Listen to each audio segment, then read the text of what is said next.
السلام عليكم ورحمة الله وبركاته. أهلا بيكم معانا من جديد وحلقة جديدة في قناتنا إشراقة سعيدة. أولا حابة أقول لكم كل سنة وانتم بألف خير يا رب، وإن شاء الله تكون سنة سعيدة عليكم وتكون أفضل من أي سنة فاتت. ثانيا عاملة لكم حلقة جديدة جامدة جدا النهاردة، إن شاء الله تعجبكم. كيكة البرتقال من الحاجات اللي لازم تتعمل دايما في موسم البرتقال. بيكون كتير اللي هو موسم الشتاء، فبتكون الحاجة لذيذة وما ينفعش نعدي الموسم ده من غير ما نعمل كيكة البرتقال. يا سلام بقى لو اما الواحد ياخد قطعة كيكة كده مع كوباية شاي، والجو ساقع كده فبتدفيه وبتديله طاقة، ومفيدة جدا ومغذية للأطفال كمان بيحبوها. وكمان بتبقى تغيير عن أي نوع كيكة تاني. تمام. ما تنسوش لو الفيديو عجبكم لايك وشير وسبسكرايب لأول مرة يشوفني. أنا أسماء. ويلا بينا نسمي الله، ونصلي على رسولنا الحبيب عليه أفضل الصلاة والسلام. ونشوف عملنا الكيكة بتاعتنا ازاي. هي مقاديرها بسيطة جدا. حوالي كوبايتين ونص دقيق، آه، كوباية إلا ربع سمنة أو زيت، على حسب ما نكون عايزين. كوباية سكر، 3 بيضات، كيس بيكنج باودر وفانيليا، وبرتقانتين. تمام. ومعلقتين نشا. هنا احنا فصلنا الثلاث بيضات، فصلت البياض البيض بتاعهم. تمام. وحطيته في المضرب، وحطيت عليهم كوباية السكر. تمام. وهنبدأ ان احنا نضربهم كويس في بعض كده.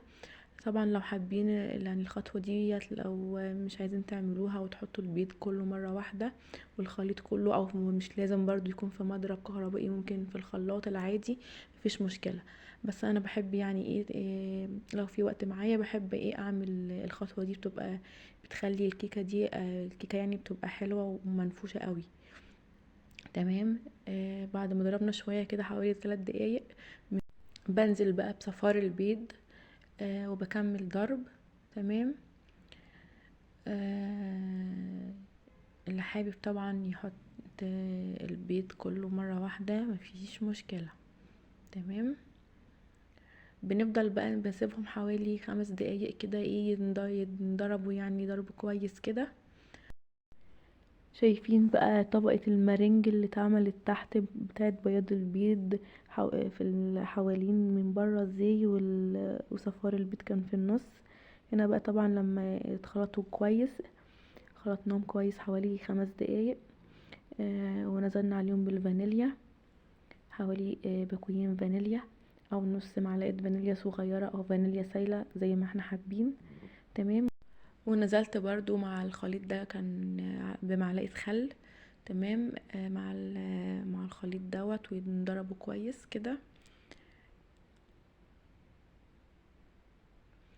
وبعد كده بقى هجيب البرتقانة، ونبشرها بالمبشرة كده، ونحاول ناخد بس القشر اللي هو لونه برتقاني اللي هو بره، ما نحاولش ندخل في القشر الابيض عشان ما يبقاش مر.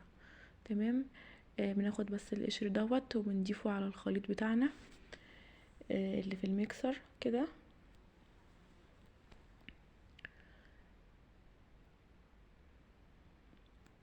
هنضيفه برضو ونكمل ضرب. البرتقانتين برضو هنعملهم عصير، في الاثناء ده كنت بعملهم عصير. تمام. اثناء الضرب.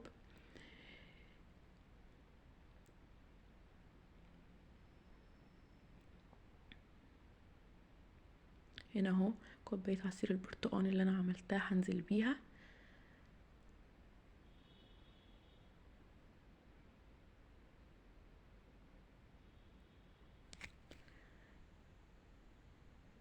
وبعد كده بقى هننزل بكوبايه السمنه، حوالي كوبايه الا ربع سمنه. حابين نحط زيت مفيش مشكله. ونكمل بقى ضرب. هنا بقى جبت المكونات الجافة اللي هما الدقيق، كوبايتين ونص دقيق. نخلتهم حلو كده بالمصفى دي كده. هنا كده نزلت بكمية الدقيق نخلتها على فكرة انا نخلتها مرتين بعد ما حطيت الفانيليا سوري البيكنج باودر عليهم. نخلتهم مرتين. تمام. حطيت النشا والبيكنج باودر برضو، وبعد ما عملت بعد ما انا حطيتهم كده رحت نخلتهم كده تاني بالمرة كمان عشان الهواء يدخل في الدقيق وما يبقاش مكتل. تمام. ويتنفش كده ويبقى حلو كده. بقى هنا هننزل بقى بالدقيق في الخليط كده. تمام. طبعا حطيت كمان ذرة ملح على الدقيق. ونقلبتهم كويس كده بالخليط، طبعا في اتجاه واحد من الحروف كده وبالراحة علشان الهواء ما يخرجش لبره. اهم حاجة ان احنا نحافظ على الهواء بتاع الخليط بتاعنا يبقى جوه الخليط. وهننزل عليه في حوالي في صينية متوسطة كده. نزلت في صينية متوسطة عندي بالخليط كده، وخبطته خبطتين وكانت مدهونة سمنة. تمام. وتكون قبل بقى ما ادخلها الفرن اكون مولعاه قبلها ب10 دقايق على درجة 180 درجة. تمام. لازم يبقى الفرن يبقى سخن، برضو من عوامل نجاح الكيك ان الفرن يكون سخن قبل ما احط الكيك. وتاني حاجة اني مفتحش عليها الباب الفرن خالص حوالي اكتر، يعني لما يعدي نص ساعة منها بعد كده ابدأ ان انا افتح واشوفها. لكن ممنوع ان انا افتح باب الفرن على الكيك قبل ما تعدي نص ساعة. تمام. وبحطها في الرف اللي في النص، وما حاولش اخلي يعني يا ريت ما تكونش الشوايه والعه عليها من فوق. في الاخر خالص بقى لما تكون استوت ولسه متحمرتش ممكن نولع عليها من فوق. يعني ممكن نولع وممكن لا، على حسب بقى، على حسب كل فرن انه ايه بيبقى درجة حرارته، يعني بتسويها وبتحمرها بسرعة او لا.